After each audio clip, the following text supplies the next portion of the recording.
প্রিয় কৃষক ভাইয়েরা, আমি আজকে আপনাদের দেখানোর জন্য নিয়ে আসছি যে একের ভিতরে দুই ফসল করলে কিভাবে আপনার দোনোটাই ফসল স্বাভাবিকভাবে থাকে এবং দোনোটা ফসলে আপনার পুষ্টিসম্মত হয়। তো দেখাচ্ছি। এই যে সরিষাটা দেখতে পাইতেছেন, এটা হলো জডালাই সরিষা।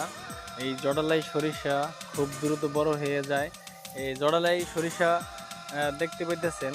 আর পাশাপাশি দেখতে পাইতেছেন যে গম, এই গমের ভিতরে কিন্তু এই যে জড়ালাই সরিষাটা বোনা হয়েছে। দোনোটা ফসলই কিন্তু মাশাআল্লাহ আলহামদুলিল্লাহ হয়েছে। দোনোটা ফসলই কিন্তু আমাদের স্বাস্থ্যসম্মত। এই সরিষার বর্ণনা দিয়ে শেষ করা যাবে না, ও গমের বর্ণনা দিয়ে শেষ করা যাবে না। এত উপকার এই দোনোটা ফসলেই। আশা করি সবাই এই দোনোটা ফসলের প্রতি আগ্রহী থাকবেন। এই দোনোটা ফসলে আপনারা বুনবেন। একের ভিতরে দুই ফসল, খুব চমৎকার একটি ফসল। এই ফসলে আপনারা অনেক লাভবান হবেন।